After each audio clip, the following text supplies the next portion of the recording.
मी बळीराम शिंदे, हाडाचा शेतकरी. भलेही आमचं गाव आता शहर व्हायला बघतंय, पण आपला जीव त्या बंगल्यात आणि गाड्यात काय रमत नाही. आपल्याला पाहिजे मातीचा सुगंध, पक्ष्यांचा किलबिलाट, झुळझुळू वाहणारं पाटाचं पाणी. आमच्या आजोबांपासून पिढ्यान पिढ्या आम्ही धरणीमाईची सेवा करत आलो. पण आमचा थोरला पोरगा शेतीला हात लावत नाही. म्हणतो शेतीत काम करायचं म्हणजे फुकटची हमाली आहे. अपघातात माझा पाय निकामी झाला.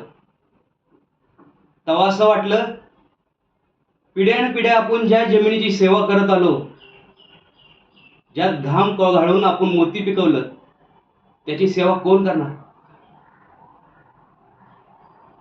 पण हा शब्द माझ्या लेकीनं खोटा ठरवला.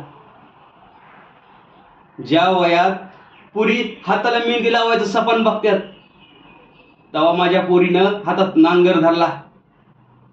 ज्या वयात पुरी हाताला नेलपेंट लावतात, त्या वयात माझी पोरगी गोपन फिरवायला शिकली. माझी लेक जगा वेगळी आहे.